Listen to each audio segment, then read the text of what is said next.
안녕하세요. 렛츠고 시드니 박 팀장이 간다. 오늘은 제가 호주에 17년 동안 살면서 불편한 점에 대해서 한번 얘기를 해보려고 하는데요. 호주가 아무리 살기 좋은 나라고 시드니가 아무리 살기 좋은 도시라지만 이민자들이 살아가기에는 불편한 점들이 한두 가지가 있는 것이 아닙니다. 그래서 제가 호주에 살면서 불편한 점들을 모아서 5가지로 한번 정리를 해봤는데요.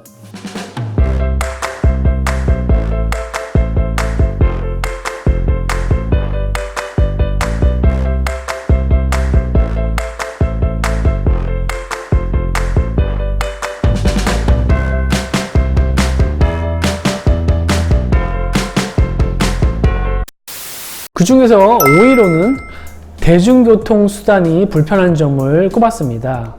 이건 상대적으로 한국이 대중교통수단이 굉장히 촘촘히 잘 되어 있기 때문에 한국 사람으로서 느끼는 불편함일 수도 있는데요.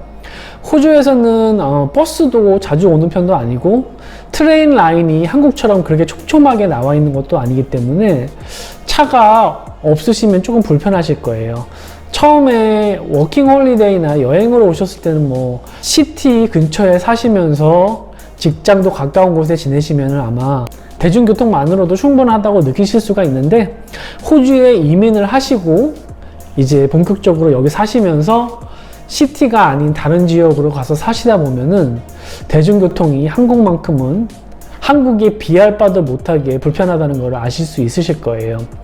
특히 트레인 스테이션과 스테이션 사이의 거리가 굉장히 멀고 또 트레인이 오는 시간의 그 간격도 굉장히 길기 때문에 대중교통의 시간을 많이 허비하셔야 되는 경우가 많이 발생을 합니다. 특히나 결혼을 하셔서 자녀가 있으신 분들 같은 경우에는 자녀들을 학교에 내려다 주고 픽업하고 쇼핑센터에 가고 이럴 때 차가 없으시면 굉장히 불편하실 거예요. 그리고 호주는 한국처럼 어디를 가시든지 숍이 있고 어디를 가시든지 도심이 형성되어 있는 그런 나라가 아니라 주거지역과 상업지역을 확실하게 분리를 시켜 놓는 그런 나라이기 때문에 내가 사는 지역에서 쇼핑센터까지 이동을 하시고 숍까지 이동을 하시려면은 꽤 장거리를 걸어가셔야 한다든지 아니면 차를 타고도 짧게는 5분, 10분, 길게는 2, 30분 정도 이동을 하셔야 되는 경우가 자주 발생을 하기 때문에 대중교통 수단만으로 다니시기에는 많이 불편하실 거라고 생각이 듭니다. 그리고 가족분들의 경우에는 남편분들이 어떤 직장에서 일하시느냐에 따라 틀리겠지만, 남편분들이 예를 들어서 트레인을 타고 다녀도 되는 직장에서 일을 하신다면 집에 차가 한 대만 있으면 문제가 없이 사실 수 있으실 거예요. 근데 일 때문에 남편분들이 차를 가지고 나가야 하는 가정의 경우에는 집에 차가 2대가 있지 않으면 집에 계신 와이프분들이 아마 많이 불편을 느끼실 것 같습니다. 그래서 호주에서 불편한 점 5위는 대중교통의 불편함을 꼽아봤습니다. 호주 살면서 불편한 점 4위로는 저는 한국보다 적은 공휴일을 한번 뽑아봤습니다. 이거는 조금 억지일 수도 있는데 그래도 제가 호주에 살면서 매년 이렇게 달력을 보다 보면은 공휴일이 한국보다 적어요. 그래서 이것도 조금은 호주의 나쁜 점이 아닐까라는 생각을 해봤습니다. 네, 그래서 한국 공휴일과 호주 공휴일을 한번 비교를 해볼 텐데요. 2019년 한국 공휴일을 보시면 여기 보시면 신정 하루, 그리고 설날 연휴 있고 3.1절, 어린이날, 대체 공휴일, 부처님 오신 날이 일요일이니까 대체 공휴일이 없는 걸로 보이니까 이건 빼도록 하고요. 그래서 현충일, 광복절, 추석, 개천절, 한글날, 크리스마스 이렇게 해서 총 따져보면은 하루, 이틀, 3일, 4일, 5일, 6일, 7일, 8일, 9일, 금요일까지 9일, 그리고 10일, 11일, 12일이 되겠습니다. 2019년에 한국의 공휴일이 12일이고요.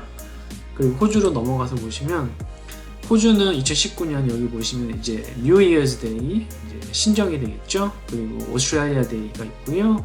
그리고 부활절에 이제 연휴가 있는데 호주에서 부활절에 굿 프라이데이와 이스터 먼데이가 이제 평일에 퍼블릭 홀리데이가 되겠습니다. 그리고 이틀이 있고요. 그리고 안작데이는 한국의 국군의 날이랑 좀 비슷한 개념이고요. 그리고 퀸즈 버스데이가 6월에 있습니다. 퀸 엘리자베스 2세의 생일을 기념하는 퀸즈 버스데이가 준에 있고요. 그리고 여기 10월에 노동절 레이버데이가 10월 7일에 월요일 퍼블릭 홀리데이가 되어 있고요. 그리고 크리스마스 데이가 25일에 12월 25일 수요일에 크리스마스 데이가 있고요. 그리고 그 다음 날인 목요일에 12월 26일에 박싱 데이가 퍼블릭 홀리데이로 지정이 되어 있습니다. 이렇게 해서 토탈 세보면 하루, 이틀, 3일, 그리고 여기 몬데이 4일, 5일, 6일, 7일, 8일, 9일이 되겠습니다. 그래서 한국보다 약간 적은 공휴일 수가 책정이 되어 있네요. 물론 호주에는 직장 생활을 하시면 한국보다 휴가도 많이 있고 하기 때문에 그렇게 크게 안 좋은 점은 아니지만 제가 호주에 살면서 안 좋은 점을 생각을 하다 보니까 이런 점이 떠올라서 4위로 올렸습니다. 제가 뽑은 호주가 안 좋은 점 혹은 불편한 점 3위는 한국에 비해서 불편한 유흥문화, 쇼핑문화를 꼽겠습니다. 여러분도 많이 들어보셨겠지만 돈만 있으면 세계에서 제일 살기 좋은 나라, 놀기 좋은 나라, 쇼핑하기 좋은 나라가 한국이라는 말이 있을 정도로 한국에서는 본인들이 원하시는 시간에 원하시는 곳에서 유흥을 즐기실 수 있고 쇼핑을 즐기실 수 있다고 생각이 드는데요. 호주에서는 그렇지가 못합니다. 많이 불편하죠. 왜냐하면 일단 쇼핑센터랑 숍들이 5시만 되면 다 문을 닫습니다. 쇼핑하는 게 굉장히 불편합니다.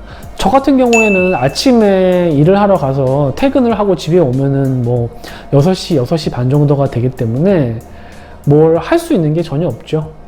그나마 목요일 일주일에 하루 정도는 9시까지 문을 열어주는데 그나마 다행이라고 생각을 합니다. 지금 시드니에는 외국에서 특히 아시아에서 이민 온 이민자들이 많이 있기 때문에 언젠가는 좀 바뀌지 않을까라는 기대를 해보고 있는데요. 역시 쇼핑 문화가 불편한 건 사실입니다. 또 한국 분들은 술 마시고 노는 거 좋아하시고 유흥을 즐기시는 걸 좋아하시는데 호주는 정말 그런 문화가 많이 발달이 안 돼 있어요. 그래서 저도 친구들을 뭐 한두 달에 한 번씩 만나서 술도 먹고 놀러 다니는데 대중교통을 이용하기도 너무 불편하고 그리고 술 먹고 집에 오는 것도 너무 불편하기 때문에 웬만하면 다 그냥 제일 집에서 가까운 곳에서 만나서 그냥 맥주 한두 잔 먹고 집으로 그냥 돌아오는 그런 식으로 친구들을 만나고 있고요. 또 오히려 어떻게 생각하면은 그런 것들 때문에 직장 생활을 하시는 남자분들이 굉장히 가정적으로 된다는 거, 이거는 호주에 살면서 좋은 점이 될 수 있을 것 같기도 하네요. 근데 저 개인적으로는 저는 뭐 술 먹고 놀고 막 이런 거를 그렇게 좋아하는 편이 아니기 때문에 저한테는 그렇게 유흥 문화가 부족한 거는 그렇게 크게 다가오는 단점은 아닌데 한국 분들은 많이 불편하게 생각하시는 분들이 있지 않을까 이렇게 생각을 해봅니다. 특히 대리운전이라는 게 있기는 있는데 많이 비싸고 그리고 요새 들어서 우버가 많이 발전을 해가지고 그나마 다행이긴 한데 아무래도 제가 한국 분들 만나서 얘기를 해보면 이런 점들을 불편하게 꼽으시는 것 같았습니다. 저는 개인적으로는 쇼핑하고 온라인 쇼핑하고 이런 걸 좋아하기 때문에 쇼핑 문화, 숍들이 일찍 문을 닫는 거는 저는 개인적으로도 아주 큰 불편함이라고 생각을 합니다. 제가 뽑은 호주의 불편한 점, 안 좋은 점 1위는 병원 시스템입니다. 호주가 선진국이고 의료제도가 잘 돼 있어서 어디가 몸이 아프시면 돈이 안 들고 정부에서 다 치료를 해주는 거는 맞는데요.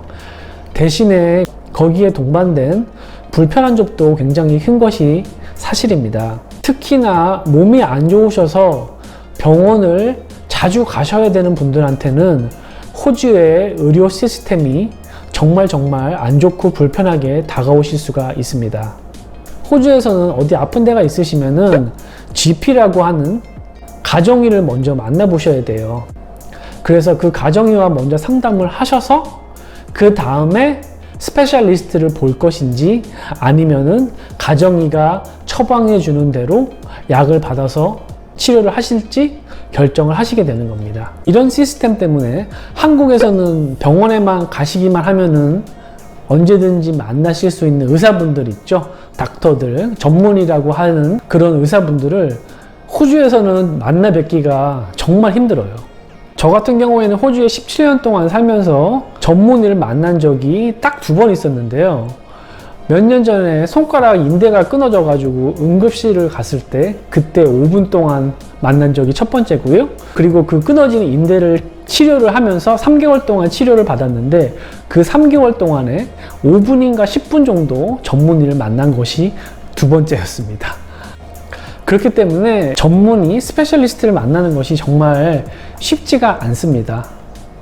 단편적인 예를 들어드리면 GP를 만나셔서 전문의와 상담을 할 필요가 생겼다는 소견을 받으시면은 전문의가 있는 병원에 연락을 하셔갖고 약속을 잡으셔야 되는데 저희 와이프 같은 경우에는 그 전문의를 만나는데 저희 마음 같아서는 빨리 전문의를 만나가지고 어디가 아픈지를 빨리 알았으면 좋겠는데 그 전문의의 스케줄에 따라 맞추기 때문에 저희는 한 2, 3주를 기다려서 만난 적도 있고요.